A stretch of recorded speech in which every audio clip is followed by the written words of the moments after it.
آیات کریمہ کا مختصر سا حصہ تلاوت کرنے کا ارشاد حاصل کیا ہے۔ دعا کو ہم کہ رب کائنات ہم سب کو قرآن پاک پڑھنے کی پڑھ کے سمجھنے کی اور سمجھ کے عمل کرنے کی توفیق عطا فرمائے۔ آمین۔ قرآن ایک لازوال لاجواب کتاب ہے، اس کو آپ جتنا پڑھتے جائیں، اس کو آپ جتنا سمجھتے جائیں، دنیا کی کتابوں سے بندہ اکتا جاتا ہے، بندہ اس کے مدرجات سے بندہ پریشان ہو جاتا ہے۔ لیکن یہ قرآن ایک ایسی لاجواب کتاب ہے کہ جتنی مرتبہ پڑھو، جب پڑھو، جب زیادہ پڑھتے جاؤ گے تو انسان کے دل کے اندر ایک لذت، ایک کیفیت، ایک سرور پیدا ہوتا جائے گا۔ لیکن یہ صرف تلاوت کرنے کے لیے نہیں آئی، یہ قرآن ایک ایسی کتاب ہے کہ جس کے اندر رب کائنات نے خود فرمایا کہ اس قرآن کے اندر ہم نے ہر چیز کا علم رکھا ہے، ہر شے کا، ہر چیز کا، دنیا و ما فیہا، جب سے دنیا بنی ہے اور جب تک دنیا نے رہنا ہے سب کا علم اس قرآن کے اندر ہے۔ لیکن شرط یہ ہے کہ ہم بھی اس کو سمجھنا چاہتے، پڑھیں کہ یہ قرآن کیا کہتا ہے۔ تو جو آیت کریمہ کا میں نے آپ مختصر سا حصہ آپ کے سامنے رکھا ہے، رب کائنات نے اپنے حبیب سے فرمایا، اے حبیب اپنی امت سے کہہ دے، قل لا اسألکم علیہ اجرا، اے حبیب اپنی امت سے کہہ دے کہ لا اسألکم علیہ اجرا، کہ میں کسی چیز پہ کوئی اجر طلب نہیں کرتا، کوئی اجر طلب نہیں کرتا۔ کس چیز پہ؟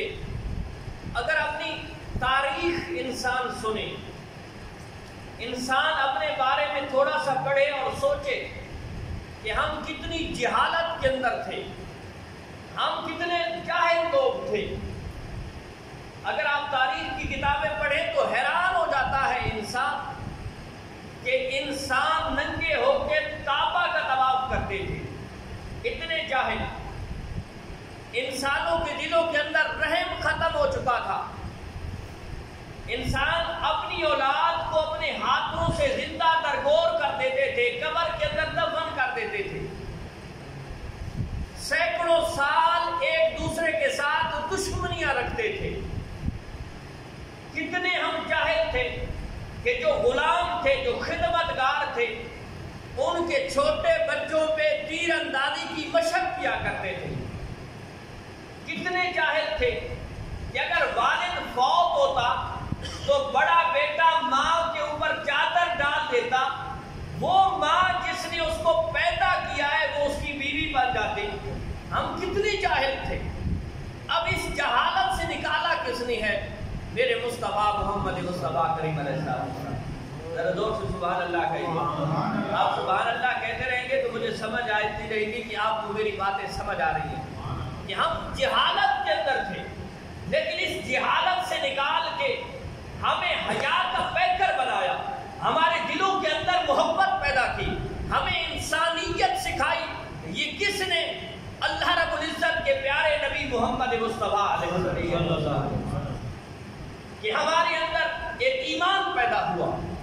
وہ لوگ جو ایک دوسرے کے جانی دشمن تھے، جن کی سینکڑوں سالوں سے آپس میں دشمنیاں چل رہی تھی، ان کو آپس میں شیر و شکر بنا دیا، ان کو آپس میں بھائی بھائی بنا دیا۔ یہ کس نے؟ یہ میرے آقا محمد مصطفیٰ۔ اگر ہم ان چیزوں کا بھی احسان اتارنا چاہیں، یہ ساری کائنات میرے آقا کا احسان اتارنا چاہے تو ایک احسان کا بدلہ بھی نہیں اتار سکتے، کہ میرے مصطفیٰ نے ایک ایسی شریعت سکھائی ہے۔ اب دیکھیں نا، اگر تاریخ پڑھے کہ لوگ اپنے ہاتھوں سے اپنے بچوں کو زندہ درگور قبر کے اندر دفن کر رہے ہیں، لیکن یہ آج ہمارے دلوں کے اندر رحم دلی کتنی ہے کہ ہمارا جانور بھی مر جائے تو ہماری آنکھوں سے آنسو جاری ہو جاتے ہیں۔ اسی طرح بات ہے، ایک جانور مرتا ہے لیکن دل کے اندر اتنا رحم ہے، اتنی محبت ہے، اتنا پیار آ چکا ہے، اتنی انسانیت آ چکی مرنے پہ بھی آنکھوں سے آنسو جاری ہوتے ہیں، لیکن وہ انسان بھی یاد کرو جو اپنے ہاتھوں سے اپنے بچوں کو قبر کے اندر دفن کرتے ہیں، زندہ بچوں۔ یہ کس نے انسانیت جگائی ہے؟ یہ کس نے دل کے اندر ایمان پیدا کیا ہے؟ یہ کس نے دل کے اندر ایک رحم کو پیدا کیا ہے؟ تو یہ میرے مصطفیٰ علیہ تحیت و ثنا کا احسان ہے۔ وہ آقا کہ جس نے انسان کو ایک انسان بنایا ہے، کہ تو صرف شکل کا انسان نہ بن، بلکہ تیرے دل کے اندر رحم بھی ہو، بلکہ تیرے دل کے اندر محبت بھی ہو، بلکہ تیرے دل کے اندر ایک رحم دلی بھی ہو، تجھے ایک دوسرے کا دکھ بانٹنے کا بھی بتا دیا۔ اگر ایک ایک احسان کا پوری یہ کائنات بھی بدلہ اتارنا چاہے نہیں اتار سکتے، لیکن میرے مصطفیٰ کیا فرما رہے ہیں کہ اے دنیا والوں، لا سالکم علیہ اجرا، کہ یہ جو میں نے تمہیں انسانیت کا ایک درس دیا ہے، تمہارے دلوں کے اندر ایمان کو پیدا کیا ہے، تمہارے دلوں کے اندر انسانیت کو پیدا کیا ہے، میں اس پہ کوئی اجر طلب نہیں کرتا۔ سبحان اللہ، یہ تو ہمارے اوپر احسان ہے۔ لوگ جہنم کے اندر گر رہے تھے، ان کو نکال کے جنت کا حقدار بنایا، ان کو جنت کا حقدار بنایا ہے، لیکن اس پہ بھی کوئی اجر نہیں طلب کیا۔ اور پھر اس اسلام کے لیے میرے مصطفیٰ نے محنت کتنی کی ہے، مشقت کتنی کی ہے۔ وہ میرے آقا کی مشقت اگر آپ سنیں تو حیران رہ جائیں گے۔ سفر طائف میں میرے مصطفیٰ نے لوگوں کو جمع کیا اور اللہ رب العزت کی وحدانیت کا اعلان کیا اور اپنے نبی ہونے کا اعلان کیا، تو لوگ مخالف ہو گئے، پتھر مارے، حتیٰ کہ اتنے جسم پہ زخم آئے کہ ان زخموں سے جو خون نکلا، ان خونوں سے میرے مصطفیٰ کی نالین پاک بھر گئی۔ یہ اتنی مشقت اٹھائی، اور کیوں کون سی مشقتوں کو بیان کیا جائے، لیکن فرمایا لا اسالکم علیہ اجرا، اے دنیا والو، میں نہ احسان پہ اجر مانگتا ہوں، نہ محنت پہ اجر مانگتا ہوں، نہ مشقت پہ اجر مانگتا ہوں، جو کچھ بھی میں نے کیا ہے لا اسالکم علیہ اجرا، کہ میں کسی پہ کوئی اجر طلب نہیں کرتا، الا المودۃ فی القربى۔ اے دنیا والو، نہ میں مال مانگتا ہوں، نہ دولت مانگتا ہوں، نہ جاگیر مانگتا ہوں، نہ کچھ بھی نہیں مانگتا، صرف اتنی بات ہے کہ میری اہل بیت کے ساتھ پیار کرنا۔ زور سے سبحان اللہ کہیے۔ اتنا سب کچھ کرنے کے باوجود جو بھی لیڈر ہوتا ہے، کبھی ووٹ مانگتا ہے، کبھی پیسے مانگتا ہے، کچھ نہ کچھ تو اس کو مفاد ہوتا ہے، مفاد مانگتا ہے، کچھ نہ کچھ تو وہ مانگتا ہے، لیکن میرے آقا نے فرمایا اے دنیا والو، میں کچھ بھی نہیں مانگتا، صرف میری اہل بیت کے ساتھ پیار کرنا۔ اب وہ اہل بیت کون ہیں؟ قرآن سے پوچھئے، میرے مصطفیٰ کے فرمان سے پوچھئے، کہ جن کی محبت کے لیے میرے مصطفیٰ فرما رہے ہیں کہ اے میری امت، میں تم سے کسی احسان کا بدلہ نہیں مانگتا، کسی محنت مشقت کا بدلہ نہیں مانگتا، اگر چاہتا ہوں تو میری اہل بیت کے ساتھ پیار کرنا یہ چاہتا ہوں۔ اب اہل بیت کون ہے؟ حدیث پاک کے اندر آتا ہے کہ میرے مصطفیٰ علیہ تحیت و ثنا گھر میں بیٹھے تھے، چادر کو اوڑا، ایک ران پہ حضرت امام حسن کو بٹھایا، ایک ران پہ حضرت امام حسین کو بٹھایا، مولا مرتضیٰ تشریف لائے حضرت علی شیر خدا، ان کو بھی چادر کے اندر لے لیا، اور حضرت سیدہ خاتون جنت ان کو بھی چادر کے اندر لے لیا، اور فرمایا اللہم ھذا اہل بیتی، اے میرے مالک یہ میری اہل بیت ہے۔ ذرا زور سے سبحان اللہ کہیے۔ آپ کی سبحان اللہ کی آواز اتنی بڑھتی جائے گی انشاءاللہ لطف آئے گا، ذرا زور سے سبحان اللہ۔ عرض کی مالک لم یزل اللہم ھذا اہل بیتی، مالک لم یزل یہ میری اہل بیت ہے۔ اور پھر ان اہل بیت کا مقام و مرتبہ کیا ہے؟ میرے مصطفیٰ علیہ تحیت و ثنا جب جانے لگے، فرمایا انی تارک فیکم الثقلین، اے لوگو میں اس جہاں کو چھوڑ کے جا رہا ہوں، لیکن دو چیزیں تمہیں دے کے جا رہا ہوں، انی تارک فیکم الثقلین وان تمسکتم بہما لن تضلوا بعدی، کہ اے لوگو میں تو اس جہاں کو چھوڑ کے جا رہا ہوں، میں نے اس جہاں کو چھوڑنا ہے، لیکن دو چیزیں تمہارے اندر چھوڑ کے جا رہا ہوں۔ وہ دو چیزیں کیا ہیں؟ فرمایا ان دو چیزوں کے دامن کے ساتھ لپٹے رہو گے، ان کے دامن کو تم نے اگر پکڑے رکھا تمسکتم بہما لن تضلوا بعدی، اگر تمہارا امساک ان دو چیزوں کے ساتھ رہا، یعنی ان دو چیزوں کے دامن کے ساتھ تم لگے رہے، میرے بعد تم کبھی گمراہ نہیں ہو سکتے، تم کبھی بھی گمراہ نہیں ہو سکتے، کہ اگر ان دو چیزوں کے دامن کو پکڑے رکھا۔ وَلَن يَتَفَرَّقَا، لیکن اے لوگو یہ کبھی دونوں چیزیں جدا نہیں ہو سکتی۔ یہ نہیں ہے کہ یہ دونوں چیزیں جو میں چھوڑ کے جا رہا ہوں یہ جدا ہو جائیں گی، یا ایک چیز کو تم پکڑ لو گے تو پھر بھی تم کامیاب ہو جاؤ گے، نہیں نہیں، یہ دونوں چیزیں میں چھوڑ کے جا رہا ہوں، اور حتیٰ یرد علی الحوض، حتیٰ کہ بروز حشر کے بعد جب میں آب کوثر پہ اپنی امت کو اپنے ہاتھوں سے آب کوثر پلا رہا ہوں گا، اس وقت بھی یہ دونوں اکٹھے میرے پاس آ جائیں گے۔ ذرا زور سے سبحان اللہ کہیں، دونوں اکٹھے آئیں گے۔ وَلَن يَتَفَرَّقَا، یہ جدا نہیں ہو سکتے۔ اب وہ دونوں چیزیں کیا ہیں؟ فرمایا وَأَوَّلُهُمَا كِتَابُ اللَّهِ فِيهِ الْهُدَى وَالنُّورُ، پہلی چیز تو اللہ رب العزت کی لا ریب کتاب قرآن پاک۔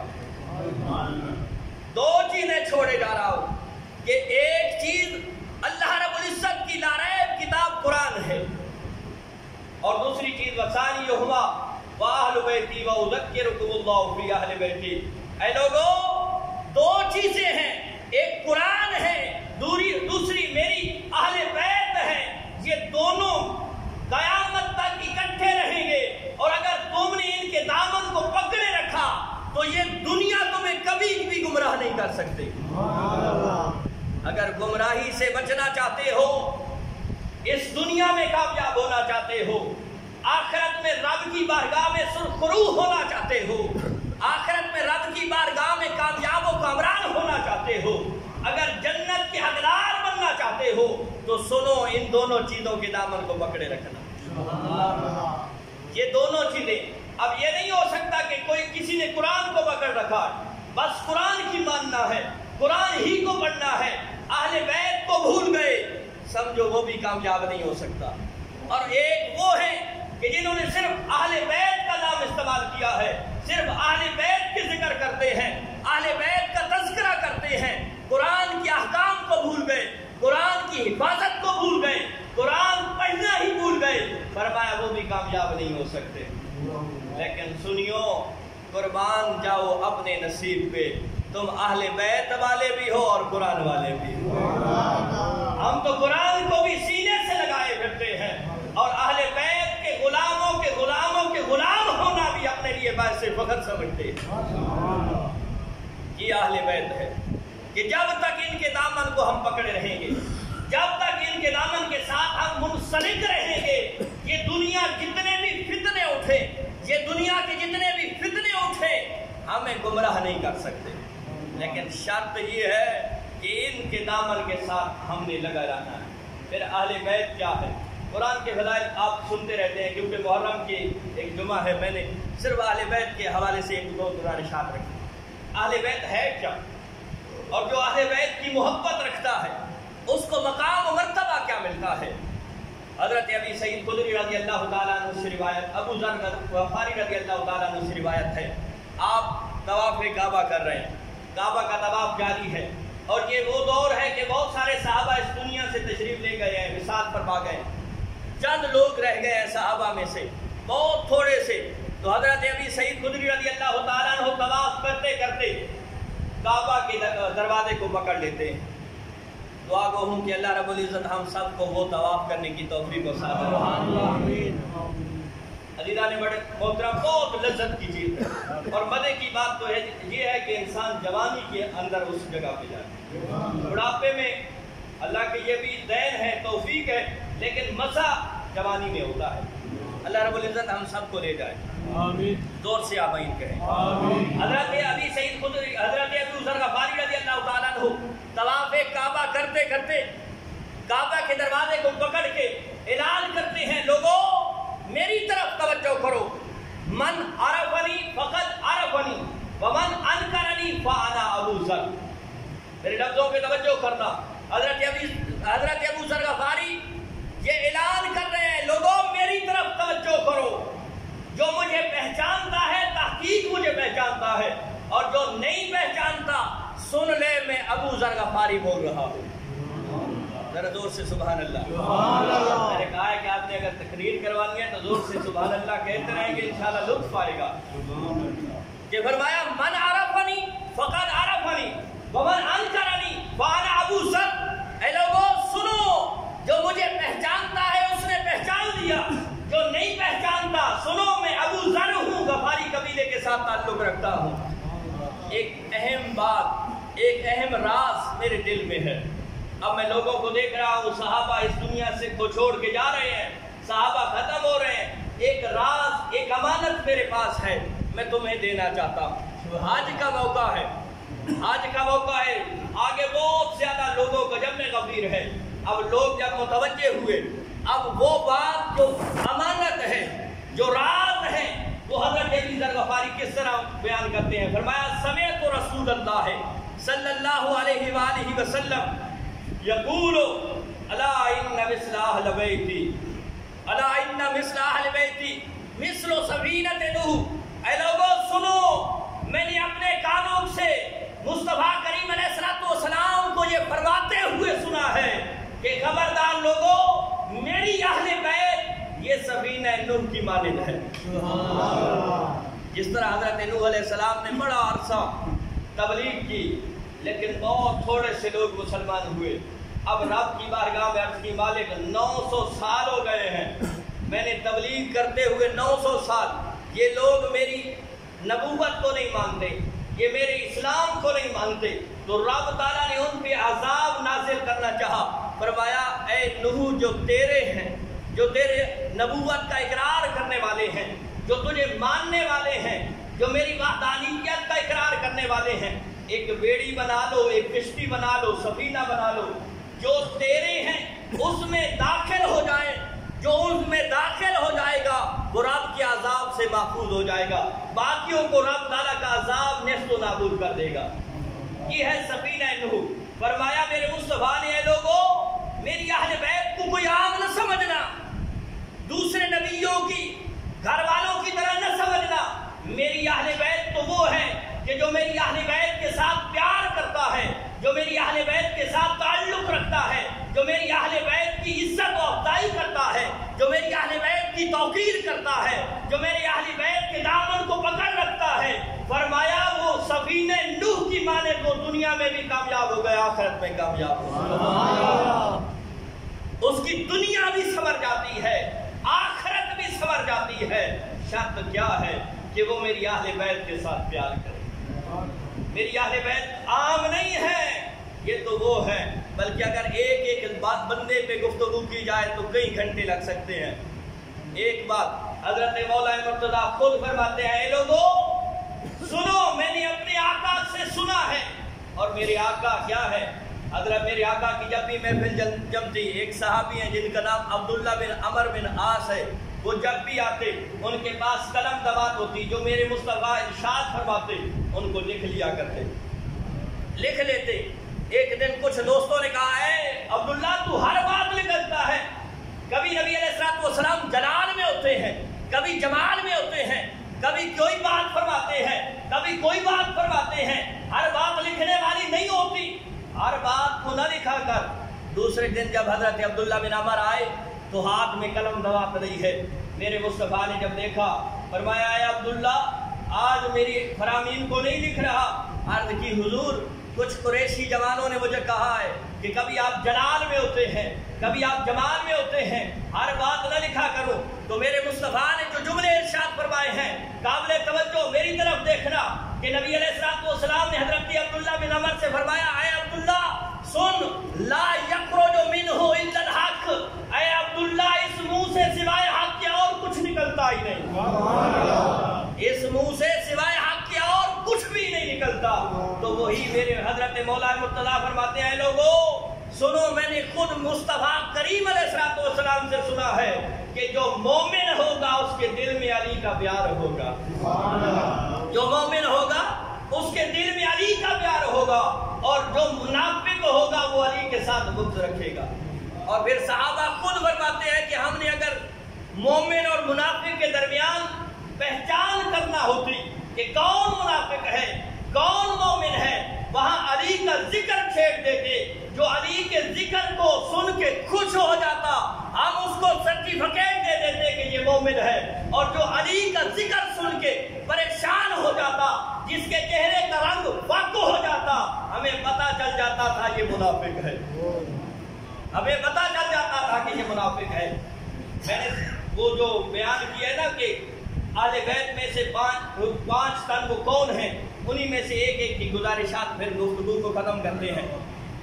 یہ مولا مرتضی ہے۔ دوسرے بندے حضرت سیدہ خاتون جنت، نبی کریم علیہ السلام نے فرمایا اے میرے صحابہ سنو، یہ فاطمہ الفاطمہ تو مضاۃ منی، یہ فاطمہ میرے جگر کا ٹکڑا ہے، قربان جاؤں اس فاطمہ کی عزت و احترام پہ کہ وہ فاطمہ جو میرے مصطفیٰ کے جگر کا ٹکڑا ہے۔ آقا تو وہ ہے جس کے لیے میں اور آپ اس دنیا میں آئے ہیں، آقا تو وہ ہے جس کے لیے یہ ساری کائنات سجائی گئی ہے، آقا تو وہ ہے جس کے لیے پھولوں میں خوشبو ہے، آقا تو وہ ہے کہ یہ دن کا جس کے لیے روشنائی ہے، آقا تو وہ ہے جس کے لیے میرے رب نے اپنا رب ہونا ظاہر فرمایا، اور وہ آقا فرمائے کہ الفاطمہ تو مضاۃ منی، یہ فاطمہ میرے جگر کا ٹکڑا ہے۔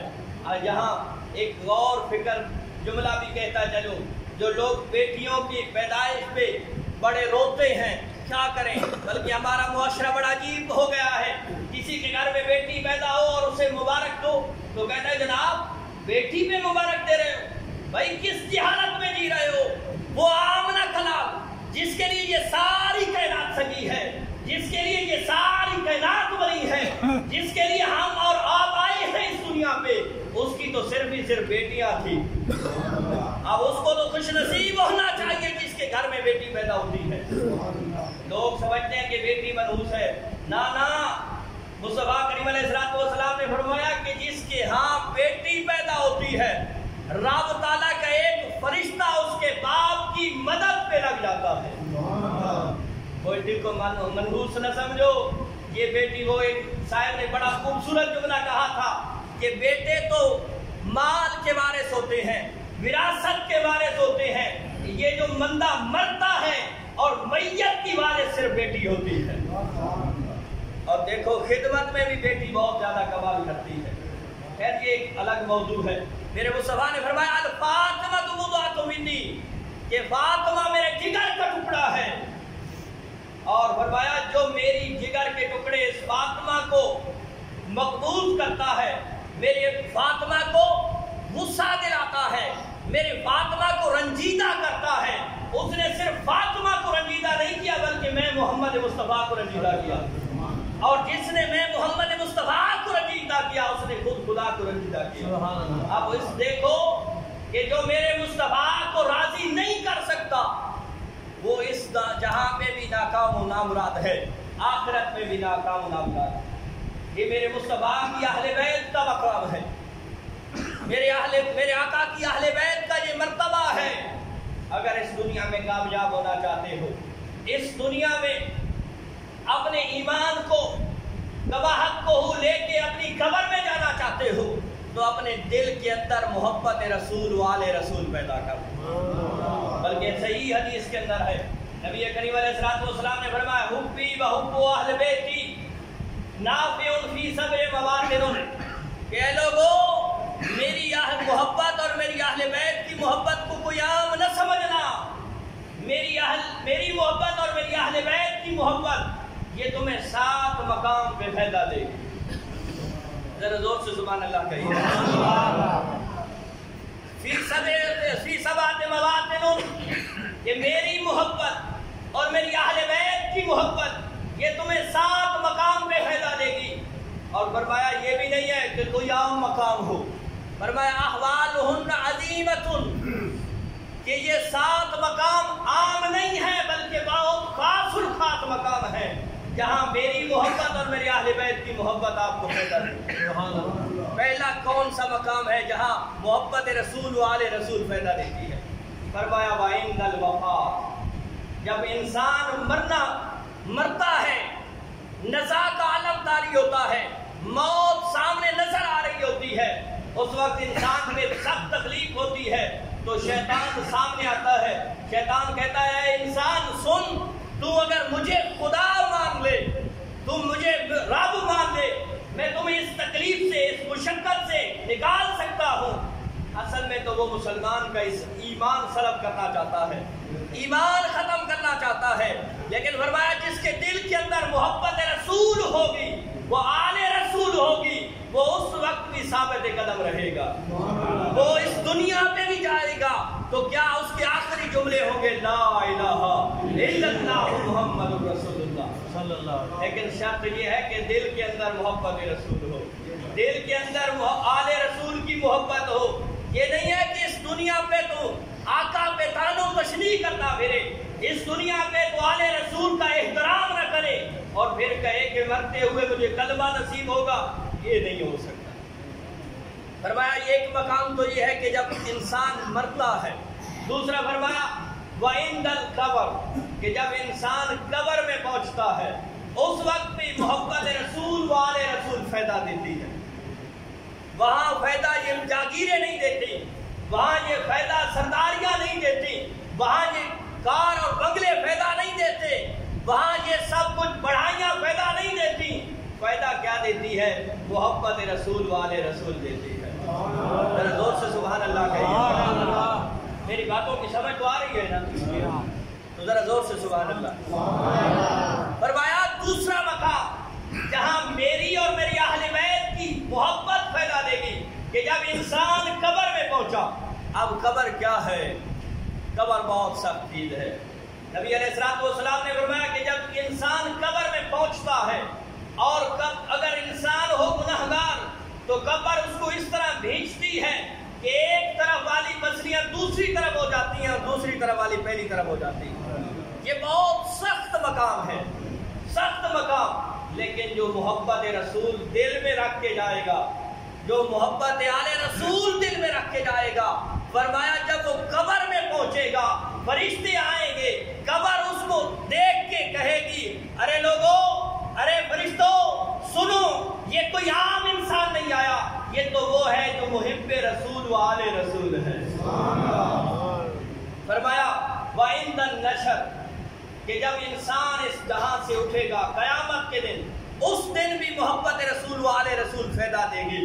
فرمایا وَعِنْدَ الْحِسَابِ، جب حساب شروع ہوگا نامہ اعمال انسان کا کھلے گا. آپ دیکھیں کہ 1 گھنٹے کا کسی کو حساب دینا پڑے تو کتنا مشکل ہو جاتا ہے. پھر ساری زندگی کا حساب، پھر ایسا حساب یہاں تو رشوت بھی چل جاتی ہے، یہاں تو پیسہ بھی چل جاتا ہے، یہاں تو سفارش بھی چل جاتی ہے، یہاں تو چشم پوشی بھی چل جاتی ہے. وہاں تو اس طرح کے ایک ذرے کا حساب آپ کے سامنے ہوگا. اور یہ بھی نہیں ہو سکتا کہ آپ انکار کر جائیں، نہ وہاں تو زبان پہ تالا لگا دیا جائے گا. ہاتھ بولیں گے، آنکھ بولے گی، ناک بولے گا، زبان بولے گی، کان بولے گا، جو آپ کی مرضی کے بغیر نہیں. یعنی آپ جو کہنا چاہتے ہیں وہ نہیں کہیں گے، بلکہ وہ کہیں گے جو آپ نے کیا ہوگا. یہاں تو ہم بولتے ہیں نا کہ میں نے نہیں کیا، اور دل کہتا ہے یار کون سننے والا تھا. اگر کوئی کرتے بھی ہیں تو یار کس نے دیکھا ہے. لیکن وہاں تو ایسی فلم چلائی جائے گی کہ آپ کے ایک ذرے کا حساب آپ کے سامنے ہوگا. وہاں تو کوئی انکار نہیں کر سکے گا. لیکن جو محب رسول و آل رسول ہوگا، جب وہ حساب دینے آئے گا تو یہ نکتہ بھی صرف لکھا ہوا ہوگا کہ یار اس کا خیال رکھنا یہ محب رسول و آل رسول ہے. وہاں تو یہ حساب، بلکہ میں ایک روایت بھی آپ کے سامنے رکھتا چلوں کہ ایک قیامت کے دن نفسا نفسی کا عالم، جس دن اولاد چھوڑ جائے گی، جس دن والدین جو اپنی اولاد کے بغیر ایک پل نہیں رہ سکتے، وہ بھی انکار کر دیں گے میں نہیں پہچانتا یہ کون ہے. محبت کرنے والی بیوی بھی چھوڑ جائے گی، وہ دوست جن کی دوستیوں پہ ہمیں فخر ہے وہ بھی چھوڑ جائیں گے. ایک بندے کو حکم ہوگا رب تعالیٰ کی طرف سے کہ اے فرشتوں اسے جہنم لے جاؤ، اسے جہنم لے جاؤ. جب یہ اس کو فرشتے پکڑ کے لے کے جا رہے ہوں گے پھر یہ حکم ہوگا رکو فرشتوں. جب فرشتے رک جائیں گے ایک نورانی شکل والے بزرگ آئیں گے، وہ صاحب دیکھے گا حیران ہو جائے گا کہ وہ ایسی نورانی شکل ہے کہ اتنا حسین چہرہ اس نے زندگی بھر نہیں دیکھا. اتنا حسین چہرہ، وہ والضحیٰ کا مکھڑا، وہ واللیل زلفیں، وہ مذاق کا کاجل، وہ حسین چہرہ، فرمائے گا کہ رکو ابھی اس کا چھوٹا سا حساب کرنا ہے، پھر اس کو واپس لایا جائے گا۔ اب وہ بندہ حیران ہے، فرشتے بھی وہی ہیں، وہی حساب کرنے والے ہیں، ترازو بھی وہی ہے، اعمال بھی وہی ہیں، اب کیا ہونا ہے؟ لیکن جب حساب شروع ہوگا تو اس کی نیکیوں والے پلڑے میں ایک چھوٹا سا ورق رکھا جائے گا، ایک چھوٹا سا پتھر رکھا جائے گا، پھر کیا ہوگا؟ یہاں تو عجیب ماحول ہے نا، جو چیز بھاری ہوتی ہے وہ جھک جاتی ہے، لیکن قیامت کے دن الٹ ہوگا کہ جو چیز بھاری ہوگی وہ اوپر اٹھ جائے گی۔ جب وہ نیکیوں کی پلڑے میں وہ چھوٹا سا ورق رکھا جائے گا، نیکیاں زیادہ ہو کے وہ پلڑا اوپر اٹھ جائے گا، اس کے چہرے پہ وہ بندہ جس کا وہ نامہ اعمال وہ حساب ہوگا وہ حیران ہو جائے گا، ارے ترازو بھی وہی، تولنے والے بھی وہی، حساب و کتاب کے لیے نامہ اعمال بھی وہی، میں بھی وہی، پھر یہ کیا ہوا ہے؟ یہ بزرگ کون ہے؟ یہ چھوٹا سا ٹکڑا کیا ہے جو میری نیکیوں کے پاس سے رکھا گیا ہے؟ تو فرمایا جائے گا اے نادان تو نہیں سمجھتا یہ تو آمنہ کے لال ہے۔ سبحان اللہ۔ پھر حکم ہوگا کہ اسے لے جاؤ جنت لے جاؤ۔ وہ فرشتوں سے عرض کرے گا اے فرشتوں سنو تھوڑی سی دیر رکو تو صحیح، میں اس آمنہ کے لال کے قدموں کو بوسہ دے کے اتنا تو پوچھ سکوں کہ یہ وہ کون سی نیکی ہے جس کی وجہ سے مجھے جنت نصیب ہوئی ہے۔ تو وہ بندہ عرض کرے گا یا رسول اللہ یہ کون سی نیکی ہے؟ تو میرے مصطفیٰ فرمائیں گے اے میرے امتی سن، یہ وہ ایک مرتبہ جو تو نے محبت کے ساتھ والہانہ عشق کے ساتھ میری ذات پہ صرف دل میں زبان سے نہیں دل میں درود پڑا تھا، یہی وہ درود ہے۔ یہ تو محبت رسول ہے، یہ ہے آل رسول کی محبت۔ آخری بات اور اپنے میں گفتگو کو سمیٹنا چاہتا ہوں۔ اصل ہمارا مزاج یہ بن چکا ہے، میں تو بڑی لمبی تقریر سوچ کے آیا تھا کہ آپ کو سناؤں گا لیکن وقت بھی پورا ہو چکا ہے۔ اصل خراج تحسین کو حضرت امام علی مقام حضرت امام حسین کی بارگاہ میں عرض کرنی تھی، لیکن خیر آخری بات کہ حسین کو مقام و مرتبہ کیوں ملا؟ حسین منی وانا من الحسین، بلکہ ایک شاعر نے کہا کہ حسین کون ہے؟ مشکل کشا علی کا دلارا حسین ہے، مشکل کشا علی کا دلارا حسین ہے، ٹوٹے ہوئے دلوں کا سہارا حسین ہے، اور مسلم کا سر بلند ہے ہر باطل کے سامنے، کیونکہ ہر دم ہمارے ساتھ ہمارا حسین ہے۔ یہ حسین اور حسین منی وانا من الحسین، کہ حسین مجھ سے ہے میں حسین سے۔ آخری بات کرتا چلوں نا، خوش بیٹھے ہیں نا، وقت پورا ہو چکا ہے، یہ نہیں ہے کہ میں یہ صرف ادار لے کے آخری بات۔ لوگ کہتے ہیں کہ حسین پانی کے لیے ترستا رہا، یہ علمی باتیں ہیں یاد رکھنا۔ لوگ کہتے ہیں حسین پانی کے لیے ترستا رہا، میں کہتا ہوں نادان تاریخ پڑھ، کتابوں کو پڑھ، جاہل ذاکروں کو نہ سن، جاہل ملا کو نہ سن، کبھی کتابوں کو پڑھ، کسی عالم کو سن۔ حسین نے یزیدیوں سے کیا؟ رب سے بھی پانی نہیں مانگا۔ اگر حسین مانگتا اور پانی نہ ملتا یہ کیسے ممکن ہے؟ ایک روایت حضرت عامر بن قریظ میرے مصطفیٰ کے صحابی ہیں، بات کلیئر ہو جائے گی۔ حضرت عامر بن قریظ میرے مصطفیٰ کے صحابی ہیں، نبی کریم علیہ السلام نے منہ کے اندر ایک مرتبہ لعاب دہن ڈالا، تھوک مبارک ڈالا۔ حضرت عامر بن قریظ کے بارے میں فرمایا کہ یہ عامر صاحب سقایا ہے، لوگوں کو پانی پلانے والا ہے۔ اگلی بات قابل توجہ ہے، عقیدے کو ظاہر کرتی ہے، فرمایا یہ صاحب سقایا ہے، یہ لوگوں کو پانی پلانے والا ہے۔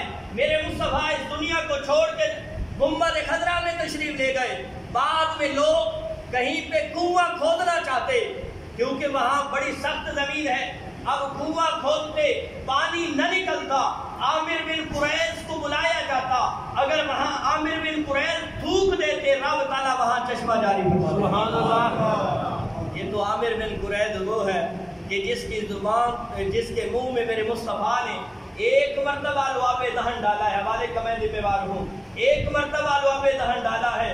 ارے اس حسین کا مقام کتنا ہوگا کہ جس کی پہلی غذا جس کو آپ گھٹی کہتے ہیں وہ بھی میرے مصطفیٰ کا لعاب دہن تھا۔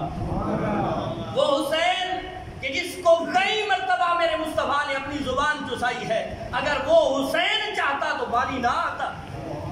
یہ صرف جاہل لوگوں کے، یہ جو ہمارے پاس ذاکر آتے ہیں، یا ذاکر سے مراد میں اپنے لوگ لے رہا ہوں، دوسروں کو چھوڑیے، کہ یہ ہمارے جو صرف سرے لگانے والے درس پہ کیا کیا بکواس کر جاتے ہیں، اور میں کہتا ہوں کہ ہمارے لوگوں کی نیچر، یہ فطرت ایسی بن چکی ہے کہ سریلا مولوی اگر ان کو سر میں گالیاں بھی دیتا رہے، یہ سبحان اللہ کہتے رہیں گے، لیکن علم کی باتیں ان کے سامنے رکھی جاؤ نا تو یہ سو جاتے ہیں۔